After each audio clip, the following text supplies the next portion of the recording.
Caucus. Caucus is part of our win plan. So overall, there's a couple big buckets. We need to grow the electorate. We out-registered Republicans for the first time last cycle. We need to drive up those numbers, and we were talking with some of the candidates earlier today, and that includes in targeted places in Douglas County. The number of potential Dem supporters of eligible but not yet registered people, we now have new modeling data that helps us see where we have unregistered and people who are likely to lean D. And the modeling is pretty good so far, and we haven't deployed it, and Douglas County is actually the perfect place to be able to do this. We did a test run on one of El Paso, which also faces like, hey, aren't we a really tough red county? And the answer is no, they're turning. In fact, if any of you know Liz Rosenbaum, who ran for the House in Colorado Springs, and it's been traditionally a Republican-held seat, by using this model, if we could register those voters and turn them out, the outcome would have been different, and we would have actually elected a Dem in what has been seen as a red area in Colorado Springs. So we are doing targeted voter registration, have been since 2019. The other thing that we have been doing that is going to be ongoing is we're working with messaging both locally and nationally to continue to work on how we improve delivery of who we are, what we're about, in a way that's compelling and gets people to act and vote right when it comes to 2020. We've continued to build on our talent bank. So Douglas County has an outsized presence, really, if you think about the state. Our first vice chair is Howard Cho. Talk about innovation. There's Dana, even before she was chair, who's like, what can we do to get parents with young kids involved so that they can be active and organized? And the test case was you, right here, on something that I think is so worth replicating everywhere. But we're expanding to Harvard and Castle Rock. And I actually want to talk to you to see if, what I'd like to do is offer this up statewide and have you present a little bit on how you got that started. But so now we're growing the electorate and we're working on messaging. But candidate recruitment is a we can't win campaigns if we don't have good candidates. And in 2018, I think we saw, we had 100% of our congressional, 100% of our statewide, all 65 House seats had a candidate, all of our state Senate seats had a candidate, and more counties fielded more county seats because it was deliberate. And the Republicans had about maybe 60% of the equivalent seats filled where we had 100% in those areas. So the idea of competing everywhere in all 64 counties and every single seat really matters. And I say this for two reasons. One, we won seats that people were not expecting to in 2018. No Democrat had ever held Lisa Cutter's seat. No Democrat had ever held Brianna Titone's seat. And in the heart of conservative red, we elect our first transgender woman in the history of the legislature, right? So, you know, there were a couple surprising things about that. And Tom Sullivan's seat. These are not seats that had ever been held by Democrats. And what if we had just said, well, we'll blanket, it's too hard, we can't do it. And what their wins have meant is that the ratio of committee assignments in the state legislature, not only do we have the trifecta, but we have vote margins. So when things like ERPO are coming through for red flag laws, and maybe we've got a senator here or a member there that isn't quite with us, that extra vote margin means that core platform issues that are important to us, we're able to get through with a supermajority on those campaigns. We need to grow our margin in the state Senate. It never hurts to grow it in the House. So whether it is picking up other congressional seats, politically, I just want to mention we flipped the State Board of Education back in 2016. The year I lost against Mike Kaufman, Rebecca McClellan won. And that was the year in the same district that we flipped the majority on the state board. We're one seat down on the C regions. And the down ticket work that Douglas County did in 2018 made a difference. And statewide, we realized we need to talk up these seats, who is in them, why everyday people need to care, and it mathematically, measurably showed that it reduced the undervote. And it's why we got Phil Weiser, it's why we got Jenna Griswold, Dave Young, Leslie Smith, and flipped so many of the county seats as well. So we're asking for your help to do the same thing again. This is historic to have this kind of candidate recruitment that is already happening in these seats. And as Dana said, you know, we're having a couple conversations, but I am committed to competing in Senate District 4 and also in House District 39. And here's the second reason why. When you look at other counties that have eventually moved from red to purple and blue, it takes multiple cycles. Arapahoe used to be as purely red as Douglas, and it's moved slowly over time. Jeffco and Arapahoe both flipped entirely blue for the first time in decades in the making, and I think Douglas County is next. So sometimes people run in those hard seats, and they may not win it in that cycle. But we have zero ability to move these districts and to move these counties if we are not competing with great people with great messaging, and we do sometimes flip it. And then here's part of how that fits in the big 2020 plan. If we are, let's just take Senate District 4 where we don't have a candidate yet. That's a hard seat. It's a hard seat. Congressional District 4 is a hard seat. But if we do not turn out every single Dem and every single sane, unaffiliated, and Republican in, say, Senate District 4, we will not get rid of Cory Gardner. So it does sometimes take someone who's willing to be a bit of a team player and realize, I don't know if we're going to win Senate District 4 in 2020. I don't know. It's a hard seat. But what I do know is we aren't going to win it if we don't compete. And what I do know is that we will underperform statewide because we're no longer in an era of coattails. Like that top of the ticket and everyone follows the charm all the way to big, then no, it's actually reversed now. It's a bottom up. We win these things by competing and organizing at the grassroots level because there's so many attack ads going on those top ticket people. That's where vote suppression happens. They're like, I hate all the candidates by now. But I'll tell you what, I've met Darian, I've met Katie, you know, I've met Lisa who's running. I like them. I'm going to go to the ballot for them. And so that's the candidate recruitment part of the strategy. Then we are going into caucus. And I think all of us learn on the job as we go. I think I have a better appreciation for what we really, really hope to accomplish from this. And we'll go into some caucus stuff in a minute. But here we have an opportunity. 2 precinct organizers for every single precinct. We have 3,133 precincts in the state of Colorado. And what if we had 2 local, passionate, active organizers in every single precinct in Colorado that is 6,266 statewide, boots on the ground, talking to every single possible swingable voter, possible to register, getting people engaged, mobilizing voters and volunteers. It is the most local, it is the most personal, and it is the most effective. It is actually more effective than the candidates. And here we are coming into caucus. First caucus I went to, I did not know what was going on. It was confusing. It did not make sense. I didn't understand the goals. Now, we'll go into caucus a little bit, because that's going to be most of what I actually have to talk about here. But I want you to know caucus is part of our win plan for 2020, as is all the assemblies and the conventions with where we go and past. But we are going to need great candidates, good voter registration, powerful messaging, getting out the vote, and we're going to have to be doing some experiments. So we had written our full 2020 win plan last year. We do need to raise about $1.5 million to cover it. So if any of you are already High Fiver members, thank you. Columbine Club members, thank you.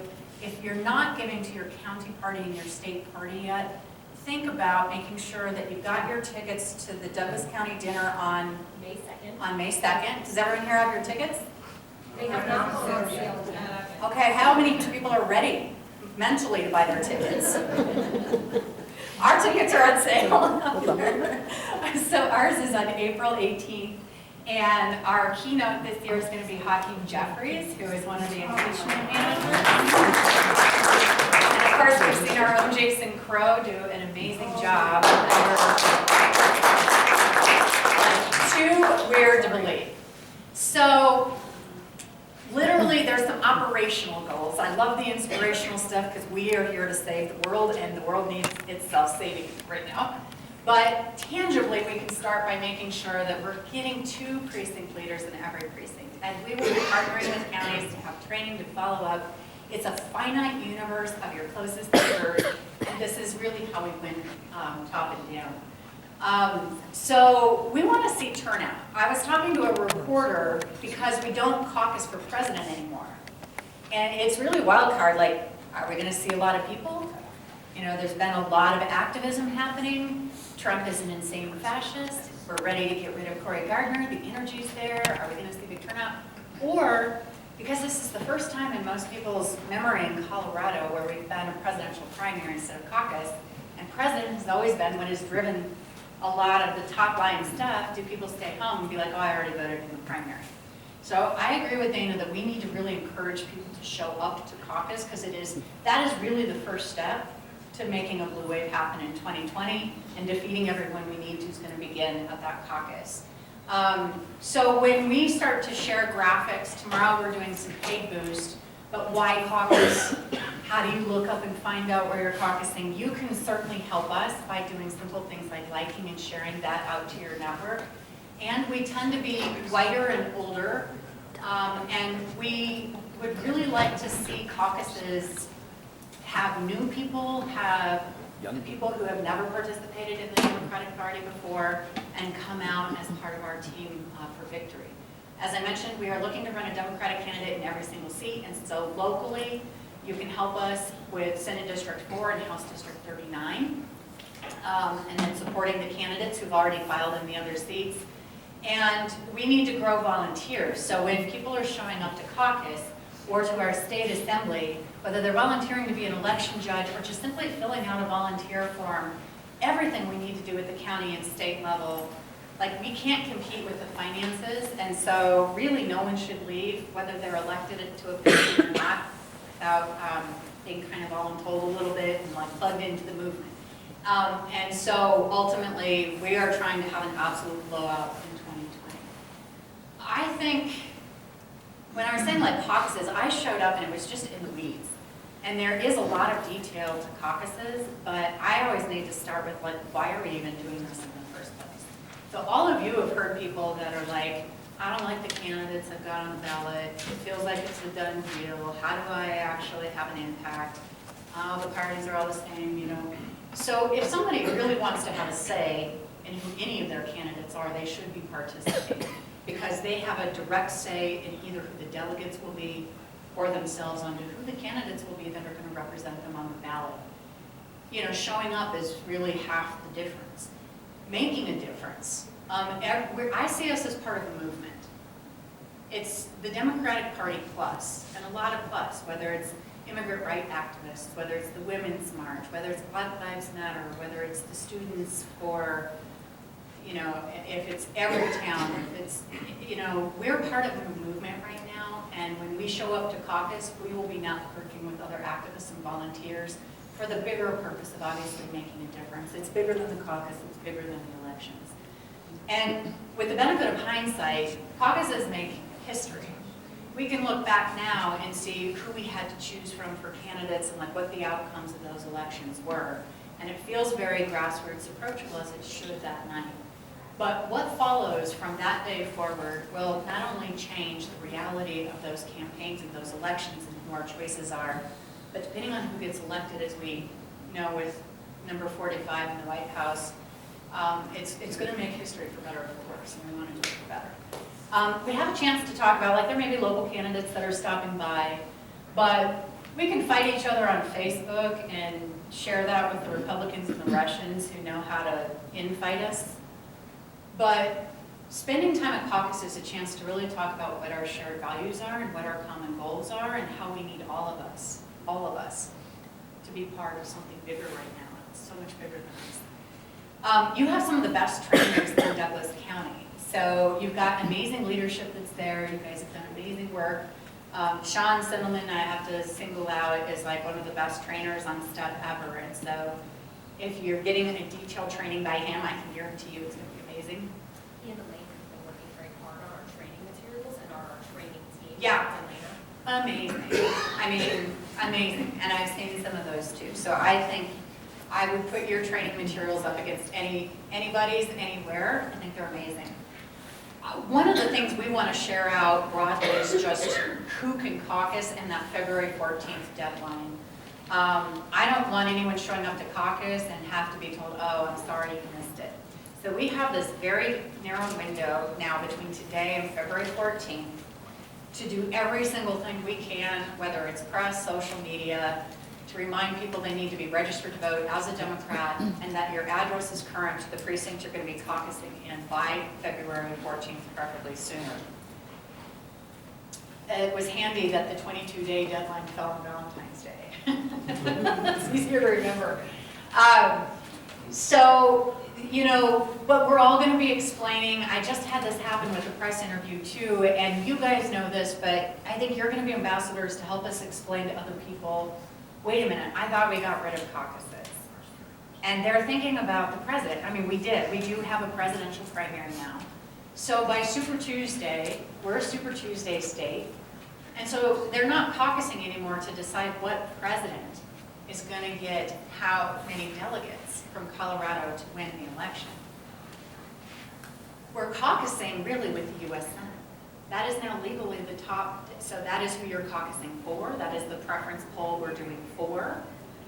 And then there's all the other work that we're doing. So we're going to be monitoring hourly the results of the presidential primary to give to all of our local leaders at the caucus, because while they're going to be going off the Senate primary, the proportion of delegates that each of those presidential candidates are going to get from Colorado are now going to be decided by the presidential primary, not the caucus. So unaffiliateds can vote in the primary. And I literally, just this week, have had 3 other people going, can't unaffiliateds participate in the caucuses now? And we know they can't, and I don't want anyone turned away. So part of how we make sure no one's turned away is that they all know we want them to register down and stay down, but if they, they really do have to affiliate by February 14th. So the when and where, the other thing that we've seen, and I'm imagining many of you have caucused over many cycles, I suppose in Colorado before, but the other sad news on caucus day is I showed up at the wrong place. And I'm there, I don't know where I go, we're turning away, we don't have you on the voter rolls. That is a terrible feeling and experience. So we want to get out ahead of time. It used to be like the day of caucus was crazy and everyone was suddenly scrambling because normal people don't know their precinct numbers. And we want to start to urge people to look up their precinct numbers now as part of their plan for going, because it's all knowable. Anybody can go both fix their registration, affiliation, and residency at govotecolorado.com. But they can also all go look up their precinct number by hitting the county and district information tab. And then if they go to our caucus location site on the party, they can look up their precinct and see where they go. So if my fantasy, if everyone's still participating, we still have big turnout, and if everyone knows what precinct they're in and where they go before they get to caucus day, hopefully none of us are turning people away. I stole this from Sean and Elaine. Does that look familiar? Familiar. I might have formatted a little bit, and you'll get the details from them, but I thought I'd include this since it's such a good summary of where the Douglas County precincts, in fact, are going to be caucusing. They can also find it on our Facebook page. We're going to upload it to our website. We just redid the website, so we have to figure out how to upload it. But that's all available on our So Douglas County Dems, Facebook, you can find your caucus location and soon on the website. Yeah. And Castle Rock, the Castle Rock Facebook page, and the Parker Facebook page, and I'm sure it's on the Highlands Ranch Facebook page. So a lot of our communities within Douglas County are going to be posting the same thing. You guys know, but other people don't. I do remember this was confusing to me because people would talk about, oh, your precinct 549. Was it? And I was like, well, and there was all these other numbers, and they weren't lining up. And so when we're helping welcome new people in here, we got to remember the stuff that was weird to us at first. So this is just a slide, I think you guys all know that, but the numbers in your precinct mean something. It'll tell you the congressional district, the Senate district, the House district, your county code, and your unique precinct number in your county. And as you get information about where do I go, that's really just so that they know when they're looking up their precinct location, just to look at the last three. This seems really maybe straightforward to some people, but I would have benefited by having, what am I doing? I showed up, I was like shepherded, I signed in my first several caucuses actually, and I got stumped with the math worksheet, and then I was like, what are we doing here? So at every one of these, even now, you know, that we're doing a presidential primary, people are still going to do the usual sign in and call to order. It's usually pretty perfunctory, but there is formally an election of the caucus chair and secretary, and it's usually the people who've been doing all the work to prepare for it. You do that preference poll on U.S. Senate, and uncommitted is an option for Senate. So you can caucus uncommitted for your Senate preference, but you will not have an uncommitted option anymore for president. The uncommitted will not appear on the presidential primary ballot. So you need to choose between actual candidates on the presidential primary, and then when we apportion delegates for each of those presidential candidates, you will notice that there's no apportioned position for uncommitted presidential to go to national. So it will all be real actual candidates on your ballot, no uncommitted for president. You can do uncommitted for Senate. So that usually starts off early. The delegates you're electing, thankfully, there's really only one set of delegates we're electing from caucus to county. Practice tip, it's really helpful if the delegates are the same throughout the whole process. And some of that's logistics, and I would just urge people running to run to be a delegate for assembly and convention track. From an organizer's perspective, you know, we have capacity for 4,000 delegates once we get to state. If those are 4,000 assembly delegates and 4,000 completely different convention delegates, the difference between balloting and counting and doing everything for 8,000 versus 4,000 is a lot. That is not the most profound reason, but you can tell the people running, like, double your bang for your buck and just go for gold and be a delegate to everything. We talked about electing the precinct leaders. I literally remember the first time, I didn't know what a precinct was. I didn't know what a precinct leader was, and it was hard to ask me to run for something that I didn't know what they did. We didn't have a handout of like, what is this position to be? Like, you don't have to have done it before. But no stranger showing up for the first time is gonna raise their hand to go do something they have no idea what you're asking them to do. So I do think it's really helpful just to have a quarter page, half page, or one pager on what this is. You will have some. We have a one-pager in our binders. If you haven't seen it, Elaine has a one pager, it's already, and so your binders are gonna be your folders that you're taking into your kit. Each precinct, yeah, each precinct too. That has not always been the case, and I don't think we're quite there yet in every county that's out there. That's exactly why we do that, because how do I know if I want to sign up if I don't even know what we're talking about? You know, many caucus locations don't introduce any platform things. You don't have to. So we've actually been working on the platform for several months. The platform will be rolled out, what is it, like in the next 2 weeks, 3 weeks? Should be 2 weeks. And then everyone, we're going to encourage everyone to meet prior to caucus so that it is much more efficient to go through it. And that's, so we have it almost. That is amazing. And if someone has shown up and they haven't read it before, I think people will kind of get the platforms what the Democrats stand for. And we decided to change at the state level that people can also just contact Dennis directly. So, you know, it's nice if it goes through the process up from caucus, but if people are like tripped up by the whole process, they can just email to the state platform committee and they'll look at it with everything else. But it's nice if they start locally, like the work you guys are doing. Two thresholds that confuse people, 15% and 30%.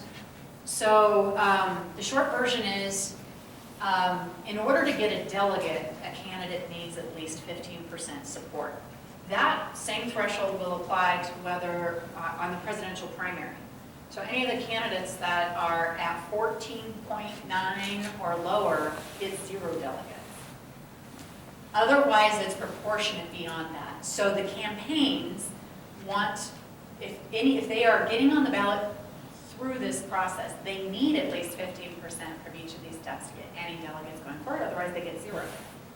There's also a 30% threshold, and what that is for is how a candidate gets on the ballot. So when you're doing your CD4 assembly, any candidate that receives 30% or more of that vote will appear on the Democratic primary ballot. But if they do not receive at least 30%, then they're not on the ballot unless they're also petitioning. So in Colorado, you have 2 tracks. You can do the state-run Secretary of State petition process.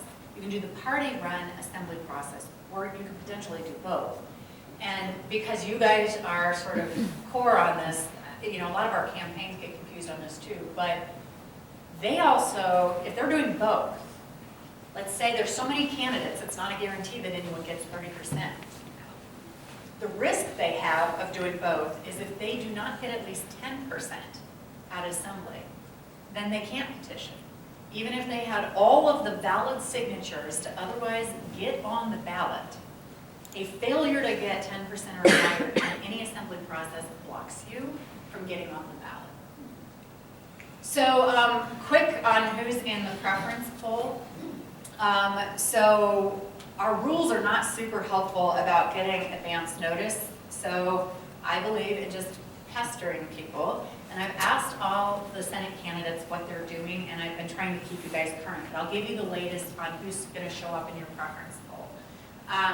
We know that as of right now, going through the assembly process through the party, so we'll show up in your preference poll, will be John Hickenlooper, Andrew Romanoff, Stephanie Rose Spalding, Trish Zornio, and Eric Underwood, and uncommitted.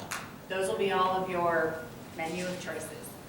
The other candidates are still running, and they are doing petitions. So that'll be Lorena Garcia, that'll be David Goldfisher, that'll be Critter Milton, that will be Diana Bray. Michelle is doing petition only, Michelle Frigno-Warren, and I'm probably going to be stricken dead if I forgot anyone. I hope I didn't. But this process is going to be focused on the people at assembly. So I think Dana would agree on this too. Like, we basically want people to have a good experience and to come out with organizers here. I am trying to remind people that the people running these caucuses are volunteers, and please be nice to them. Like, that's not always the case. It makes me cringe if people are like mean to volunteers. And we're trying to get people to check their locations ahead of time, that they've met that deadline. And then we're just urging people to run and to sign up to be an election judge. This is just a quick review of all the things you can run for at each of the different stages. So and you can run for everything. So at caucus, you can run to be a precinct leader or a county delegate. At county, you get lots of choices, so it's hard work. Thank you for putting it on. But at county, you can run to be a congressional district delegate, any of the multi-counties for judicial, senate, house district, to be a state delegate. And there's some of these committees that start at the county level. So I have a state permanent organization committee, which helps us do the rules of our state convention. And I have a state credentials committee who helps us with check-in and helps resolve any disputes. And I think the public is under our rules. The public is always allowed to attend Democratic Party functions, but only delegates, of course, can vote. So it's a good reason to be a delegate, so you can vote. At the congressional level, we will be electing some of the delegates to National Convention. We also start electing presidential electors. These forms, the national delegate forms are on our website, and the forms to run to be a DNC member or a presidential elector at large should be on our website by the end of the week. And then, of course, there's the assembly going on. You're nominating a congressional, your state board and region people. At the state level, that's where we elect the DNC at-large positions. So we have 3 if you want to be a member of the National Democratic Committee. You don't, he doesn't. Howard and I are automatically members. You think our meetings are interesting. Their meetings are really interesting. You can, at state, we're also electing the remainder of the delegates to national. We now have 79 total. Mayor Hancock used to be our 80th automatic as chair of the Democratic mayors. And when he didn't run again, we lost that automatic position. So we actually have 79 now. And then the balance of the presidential electors are going to be elected from state. So it's really like who is going to convention, not how many delegates. That's decided by the presidential primaries. So we have maybe about half of our counties have given us their locations for, and you guys are on it, for the county assemblies and conventions. So those dates will vary, but there's a range where they need to happen. And we do know the state assembly and convention, followed by the Obama dinner, which is our biggest fundraiser to fund our WIN plan for 2020 is on April 18th. And for those of you interested in running to be a national delegate, the minimum days are July 13th to 16th, and that is in Milwaukee. And Colorado's hotel block is in Gurnee, Illinois. What? You might be wondering why it's not in the same state. That's a good question. How far are they from each other? It's about an hour, and they'll have bus loops. And we're with some other states. We will probably be doing a combined event with the battleground states for Senate. So we're talking with Maine and Arizona and some of the other flippables to flip the majority, and we'll probably have one big event for the states that are doing that. So Buzz, I think you already got your reservation at Great Wolf Lodge in Gurnee, Illinois. That is ahead of the curve. Good luck. I hope you get elected so that you preserve that in good conscience. As far as going, it's not cheap, but there is airfare, there's hotel, and basically you need to pay or raise it, and we will have tips to help people like crowdsource. So don't let cost be a reason not to do it. We'll help you figure out how to get it covered. So this is a quick refresh on this. So anybody who wants to be a delegate to the national convention does have to fill out a form that's on our website by March 23rd at 5 p.m. So that is already up. Your candidate preference can be changed. You need to fill out a new form if you change it. And we may well see some other presidential candidates drop. So if you were a Marianne Williamson preference person, you probably want to go update your preference, because she's not going to have any delegates because she's not running anymore. So they just, same thing like the other stuff you've been hearing, also for national, as long as they're 18 by election day, 17-year-olds can do everything. They can be PCPs, they can be delegates, they can go to national convention, and then of course you have to get elected. Typically we have had thousands of people run, so balloting on this. The good news is we got Denver elections to help do it. Again, it's going to be a really big ballot. Unfortunately, it costs us $11,000, but the alternative is we would still be counting in June. So we've got Denver elections on that. I'm not going to go through this, but these are just, the terminology was really off-putting to me. I didn't know what anyone was talking about when I came in, like per Morgan Caucus and delegates and proxies was like, whatever. So, you know, maybe Elaine, you already have this in there, or maybe we could do like just a one page or somewhere for people to look up what some of these common terms are. And you guys can probably improve on that. And then we start, our primary for everyone else is June 30th. Starting July 1st, we're going to have a general election kickoff. So we obviously have 1 million candidates running in primaries. And we really can't afford to just circle the wagons and eat our own and then hand over the general election to Republicans. So whoever's running now, you know, really, the most conscientious candidate should be clear that they will be supporting whoever the nominee is. And we don't have much time to lick our wounds or grieve. We'll give everybody 24 hours. And then we have a big win to deliver starting on July 1st. And then we'll come in with a coordinated campaign. Just a quick comment, for those of you who've worked with a coordinated campaign before, it's a Franken process a little bit. You know, what we're trying to communicate to the presidential campaign is going to be the biggest dog in the room, and then the U.S. Senate campaign, and then the congressionals. Like, the state party has a seat at the table. Our goal that we're working on now is to try and make sure that we are getting an entire down ticket.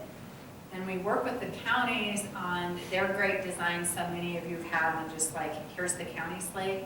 But last time, you may remember, we had State Board of Ed, we had CU Regent, we did all 7 congressional districts, and I think it really helped. That's not a given, and so we are making those asks of all the Senate candidates ahead of time. Would you please commit to supporting our full ticket? And all of the presidential candidates, when they have to call us for their paperwork, we're like, by the way, will you help support our full ticket? So I know it can be frustrating when people from DC come in and fly in people who've been in Colorado for 5 minutes and then run over the volunteers and the local knowledge and the local wisdom keepers and the local activists. And we're really conscious of the fact that we want them to start by asking and getting to know people. So that's looking ahead to the coordinated, which ties into our win plan. I'm going to stop there. I've been talking for a long time, but are there questions? Yes. I have one. So you talked at first about messaging, and I would like to know how that comes down to us, because like something simple that happened at the last election was I was seeing literature that actually talked about partial birth abortion, and this is not language that we should be using. And so You're right. So I'm very concerned about messaging, especially in this area, and there's a lot of things that are kind of going against us, and I feel like, you know, my mindset is really to kind of target that in this area specifically and focus on that. And so when you guys are out there testing at the state level, messaging, are you thinking about how to share it with us? Yeah, so how many of you guys have seen our We Believe document? Okay. That is informed, that is a consolidated one-page version of where that is. So for example, if I were dealing with partial birth abortion, the way we're framing this is that everybody should have the freedom to make their own life and healthcare decisions. I don't think it's helpful to get into like specific anatomical weeks and stuff like that, or even frankly to debate. The freedom framework works best for Colorado, and it works across a lot of swing communities. And by tying it into, it's too much of a euphemism if we're only talking about like what we mean by women's health care is only abortion. Yeah. Come on, that's not like our only health care, right? Like that. So we need the same freedom as anybody else to make our own life and health care decisions, period. It's one page. When we see movement, we'll be doing other issues for what's down there. But feeling like we have the ability to make things better is important, empowerment messaging. So Colorado Pride will transcend party lines Colorado's an amazing state. We want to protect our amazing quality of life in this state. And when we talk about, there's some things not to. So like in our circles, might love single payer, might be all about a Green New Deal, might be, thinking about live or die stuff with climate change. But with a general electorate, these are buzzwords that tune people out. So protecting Colorado in terms of a right to grow up in a space with like our beautiful public spaces, clean air and clean water, and a future for our kids, avoids the buzz. It avoids the reptile brain about like immediately going into like, you mentioned the word climate change, and Republicans have gotten the cult message that whatever it is, it's not real. And it's more important that we get the right people in office who will actually fight climate change and that we use that word. So the document's on our website at Colorado Dens. We've posted it on the county officers resource page. And you can always just email us or Karen, any one of us. We all have it handy on our desktop. And maybe we'll send out another email with that messaging document in advance of caucus, because hopefully we'll have some Yeah. people who get it. And specifically, like in the case with Jason Crow, who is going to be up for re-election, just ways to point out in this community the things that a candidate who has succeeded, got the seat, and is in office doing stuff versus not doing stuff. And I think that that's really important, instead of going around talking about, you know, this guy as if, he, you know, he's great, but really bringing it back to what he is actually doing for us, because So- he's in the seat now. I think it's nice to lead with bigger principles, and then maybe we have specifics in our back pocket. So I would lead with him in terms of work he has done for national security, for veterans. You know, we can pick like a top 3 that work for your district, right? Like maybe the Aurora part of CD6 has other things that might be the better ones. I think what we tend to do is laundry list, and then we lose sort of everybody. For the certain voter who really wants that, it's nice to have that ready, and the candidates themselves are usually the ones, like we don't do their messaging for them, but we do say, like when Paulus had his 100 days in office, he was very good at his messaging, as was Jenna and as was Phil. Like this is what I've done in my first 100 days in office. We filed these suits, we got full day kindergarten. And then as a party, when I see that out, I'm basically liking and sharing it and forwarding it. And then we also we will pull some of that into our dispatch, which we also send out weekly. So if we see like a good graphic that's summarizing, you know, what Dave Young is working on, what Jason Crow is working on, we do a different mix every week that you can pull from. You know, you probably don't want to share all of it, but the candidates themselves or the elected officials themselves sometimes have the best summary of like their best accomplishments. Okay, great. Thank Yes. you. And what is the party doing to let 17-year-olds know that they can be part of this process, you know, if they'll be 18 by election time? So there's a Colorado High School Activities Association, and they're an umbrella over all the high schools. Some of the school districts are more on top of this already than others, and some are very hostile to having people come in and register at all. So at a political level, we are working with our members of the education committee to work with CHAFA to get the word out to all high schools that actually legally, you know, while they can't be partisan, they do need to actually be in So we've got a high school voter registration system. Jiva, who comes from your own county, is an officer with the high school Democrats, and she is working with us at the state and Tyler on voter registration. We're not equally in all high schools at the same time, partly depends on how receptive they've been. And then the other is digital, because we can do some targeting based on demographics. While we're trying to physically get in schools, we are doing our paid boosts to a younger and lookalike audience, and with some keywords.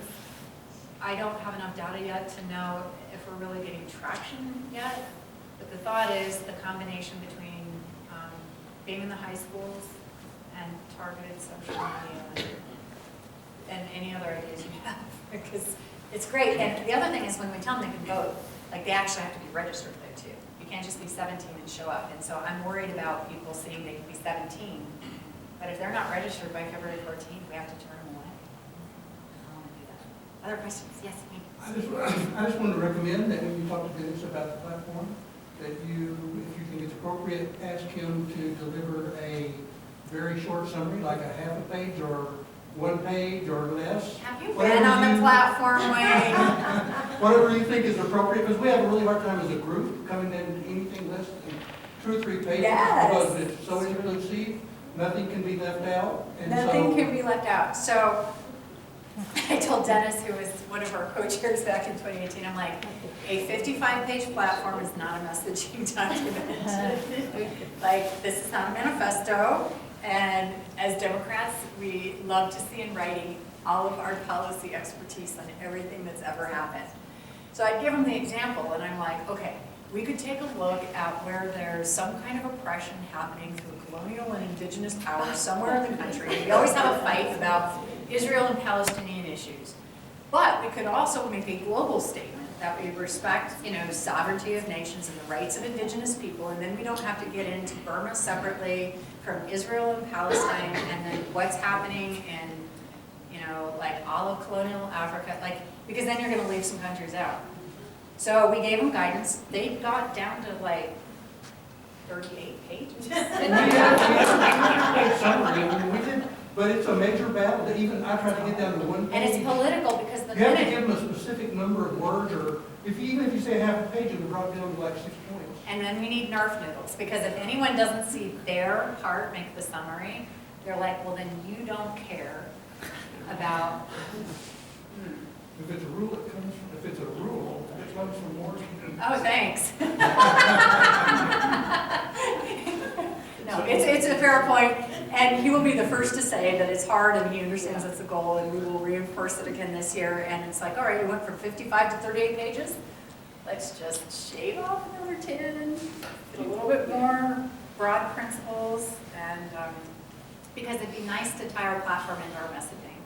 And if we can't share our platform at the door with voters, no one's going to read a 38-page document. To me, it should be an elevator. There should be an elevator pitch per part of it, which would be like 2 paragraphs. Or like they do as close as they can to get down, and then we just do a 1-page summary. Michael and Dana also help with our platform here in Douglas County, and it is a challenge to go from lots of policies to cutting through to the underlying values, but we've done that, and it's made it a concise document. We're doing an amazing job. I was mouthing at Dana that I'm definitively part of the problem rather than the solution. So, not sure how much it's actually done it, because I really have to do a major brain switch about how I've traditionally worked on platforms, but it's moving. I gave another example of the state. So you guys may remember, like there was a payday lending measure that was on, and we could say it's part of our platform to support ballot measure blah blah blah. Or we could do something that's like not screwing consumers, right? Like we basically, stand against predatory pricing and charging practices, and then that covers whether it's your income tax scheme or your payday loan scheme or whatever your scheme of the day is. You can fit it all under something like that. And then also regional versus state, like when we get to our state platform, some stuff is just so local. If it doesn't really apply to the whole state, I'm like, Dennis, so he's the nice guy and I'm like the axe. I'm like, no, it doesn't need to be in there. I'll pass it on. Yep, there's some people that have been asking, is it possible to be a congressional delegate at county without being a delegate at caucus? So you can run for these positions if you've given notice. The thing is not everybody who wants to run has given their advance notice. A lot of times you're asking for these delegates in the room. It is possible if notice is given that they will appear on a ballot. And they can appear in abstention, right? So if I didn't get elected to county, but I want to be a delegate to congressional, I give notice to Dana that I want to be a delegate to congressional, and I won't be there. Now, you might be less likely to be elected. And even if you do show up at county, but you're not a county delegate, certainly you just don't get a vote. So in the technical sense, they can, but they have to jump through more hoops, and it's really the cleanest advice is just to run for delegate at every stage.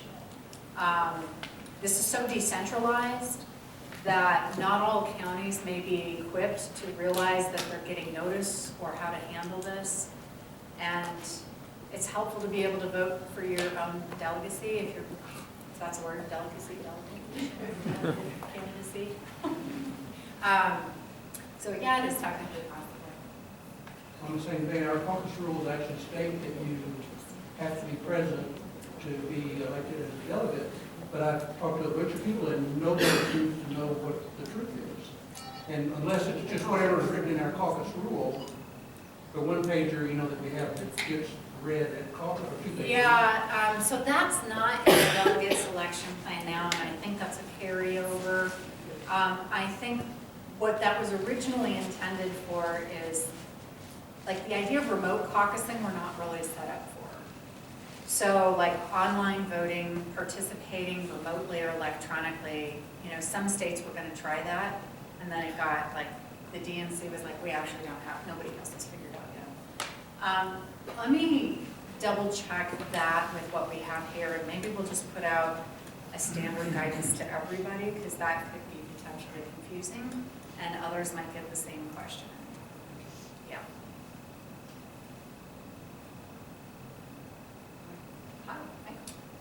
So I've got a deep process question that I don't know if I should save till the end, the easier questions are answered, but I'll do it now, I guess.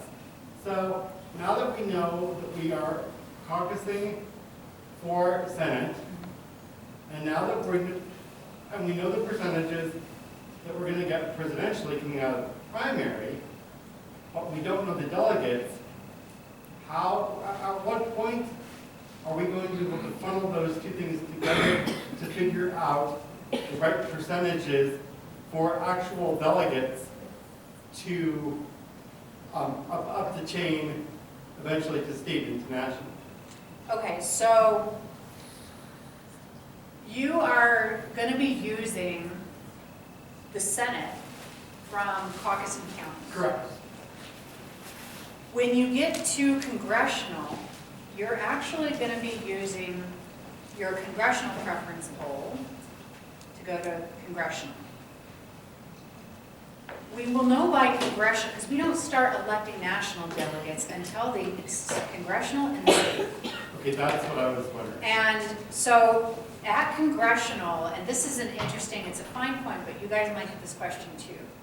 The proportionality in your congressional district is going to be determined by the presidential results in that congressional district.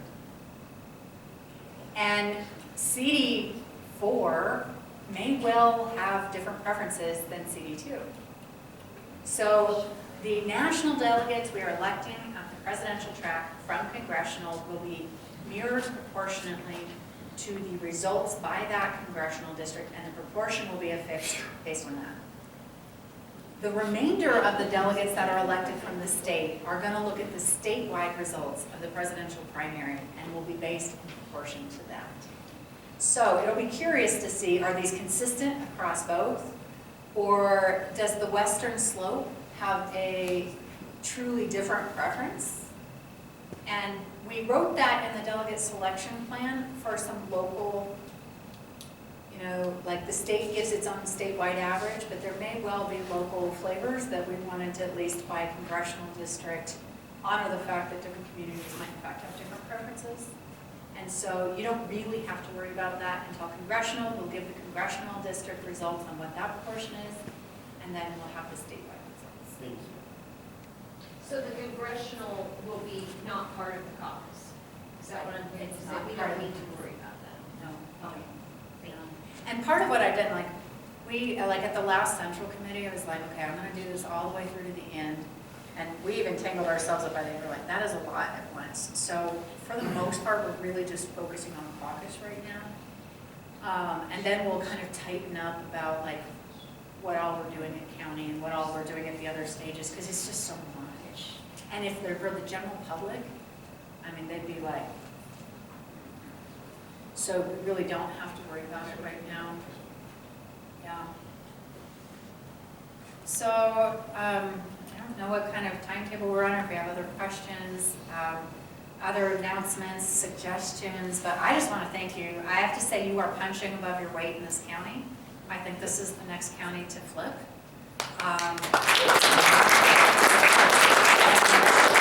You're doing what you need to be doing to help make that happen, and I know it's not always instant gratification, but I just want to thank you. The organizing that we've seen out of Douglas County, the work you've done on the school boards, the candidates you've got running, so many of you have stuck it out and helped us deliver. And I think you've heard me say this, but I want you to know that we could not have elected Jared Polis, Phil Weiser, Jenna Griswold, Dave Young, without Democrats turning out the work that you guys did in Douglas County. Those wins would not have been possible. So I just want to thank you. And of course, CD6.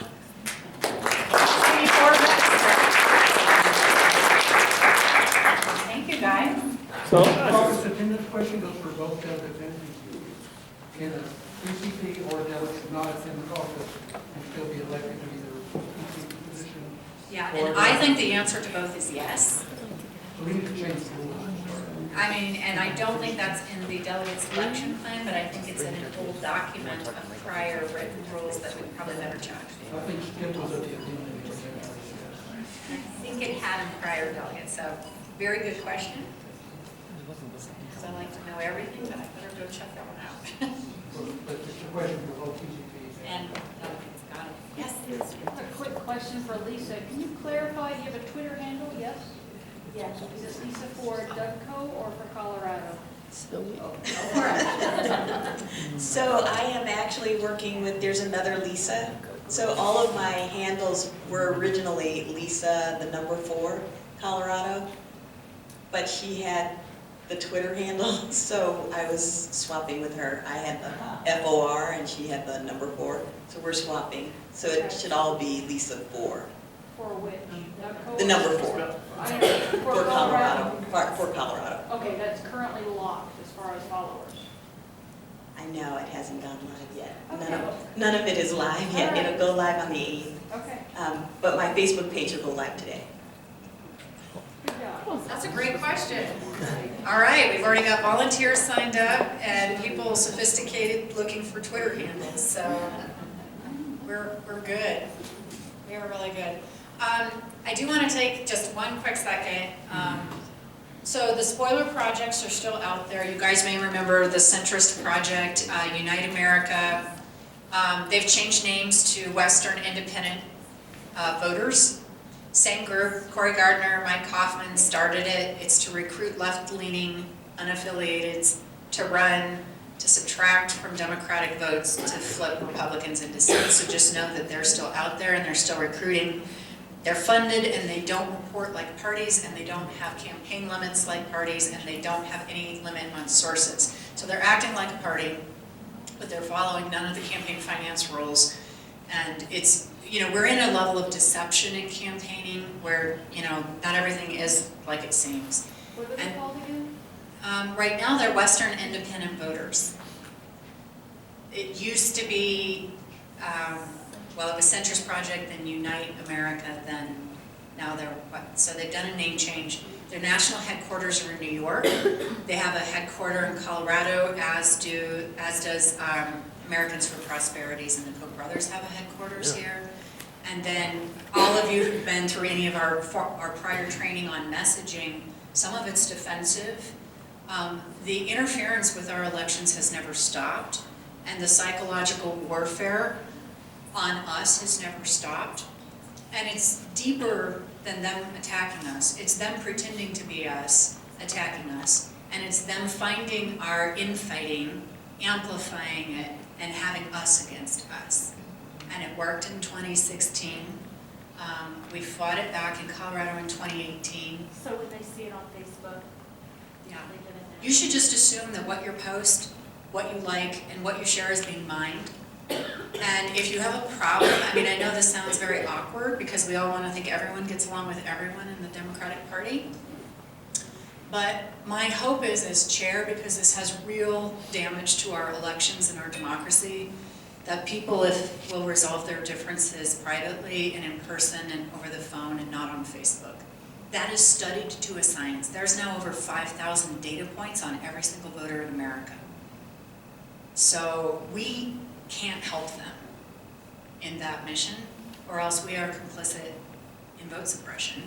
And Jenna Griswold has also, she's pursuing more cybersecurity measures. We're actually one of the best states. We can't get any help from Stacey Abrams' Fair Fight because they're like, yeah, Colorado's good.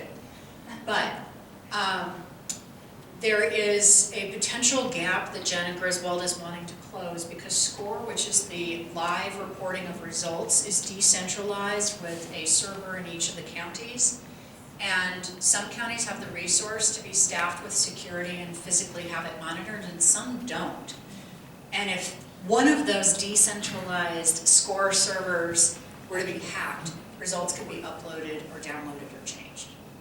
The other thing we know from a messaging point of view is when we talk about vote tampering, it actually suppresses the vote. Because people are like, well, we can't, we don't have any confidence it's right anyway, like why bother? So we both have to be ready for it, but not shout it from our Facebook accounts. And I just want you to know that Jen has been very proactive. She's working with the legislature to get the security funding. She has also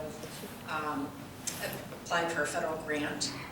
And we are not going to let that go unaddressed. And we're also doing IT people. Who are my other IT people in the room? What do you call it when it's like hardness testing or when you like try and hack your own stuff? Penetration testing. Penetration testing. I knew this room would know. Thank you. So that is also happening now, both for the database, that's our voter registration, and then also the SCORE system, which is our results that we report. What is being done with this Western independents? How do we, if they're acting like a party and they're not running campaign? We've filed a campaign finance complaint with legal, so that has been filed for all the things we think that they should have been filing and disclosing and aren't, and that is in process. But the most important thing is watch carefully unaffiliateds that are filing in all of your seats.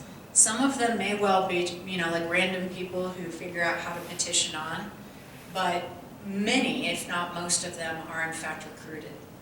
And having awareness of the electorate. And if you ask them, like, well, what's your platform? They backed away from the Centrist Project because it wasn't really about even being moderate. And most of their candidates were running on campaign finance reform and climate change. And if that doesn't tell you they're trying to appeal to our voters, I think some of the candidates may or may not have known the bigger project they were part of, but it was recruitment and it came with funding. And because they have no limits, in some ways they had more and easier funding than the actuals like us, the Democratic Party. None of them won, but they are back with more funding this year with a name change. And so you can help. We have to monitor literally thousands of races that are happening on, and just locally you're going to pay attention if there's a U. All the third-party candidates matter. And we can usually do some research because they put their own candidates on their own website last time. So we could see who they were boasting about that they thought were their candidates. That are posing as Democrats. Well, and they were, it's the none of the above. And what's intelligent, although evil about what they're doing, is they know your average person in Colorado are like, do you love the Democrats? Do you love the Republicans? Like, do you hate both parties? Well, then vote for, this person. And some of them really are random filers, but many weren't. They actually recruited in most of our swing seats. And we're just lucky that we had enough organizing and turnout that it didn't actually cost us any of those seats last time. But I want you guys to be mindful of the fact that they're still out there and they haven't stopped pursuing that. Thank you. Yeah, thank you guys. Thank you. I just need to make a couple of announcements.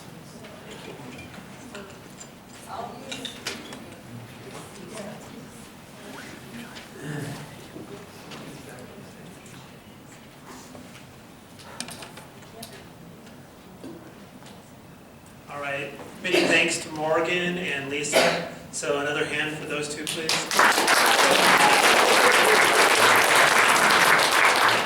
Just a couple announcements regarding the caucus. We do have some training coming up for site managers and assistant training sessions that I think Sean and Elaine, will you be running as well? Okay. So quickly those dates. The first one is Wednesday, February 12th from 7 to 9 p.m. at the Douglas County Democrats office, which is on South Valley Highway. We'll send this out as well. The second one is on February 16th from noon to 2 p.m. at the Parker Library. The next one is Saturday, February 22nd at the, from 10 a.m. to noon at the Roxborough Library. And the last one that Sean and Elaine and team will do is on Monday, February 24th, 7 to 9 p.m. at the Highlands Ranch Library.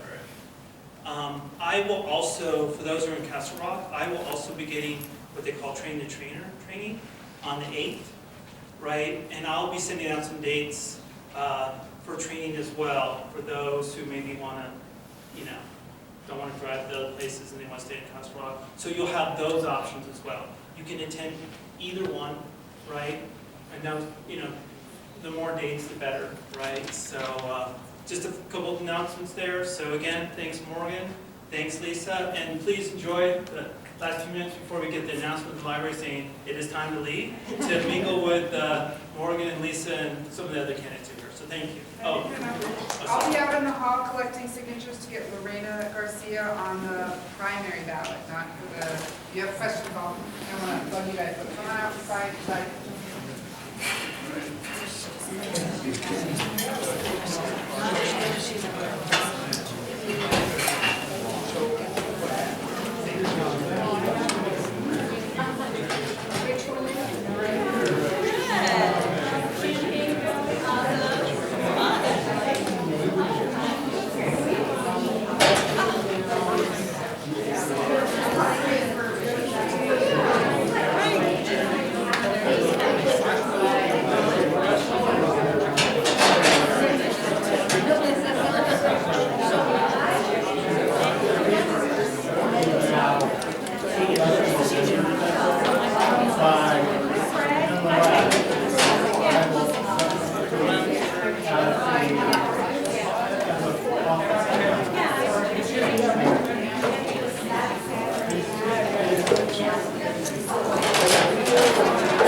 Don't put away all the chairs because the tables need to go out with you. That's about like 20 shares, right? Somewhere around there.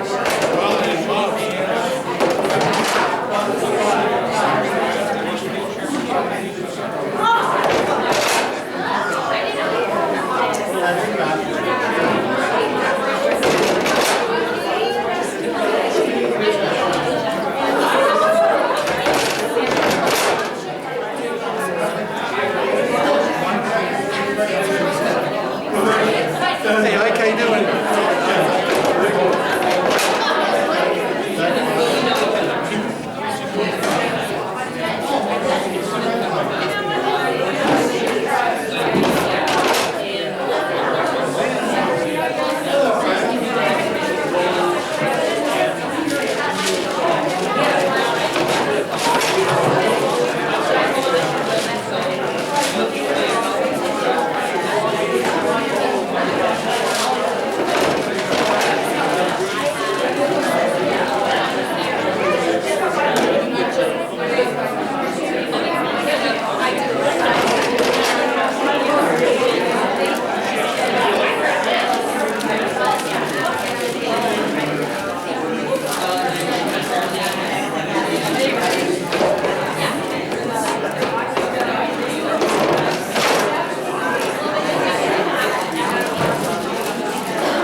health report?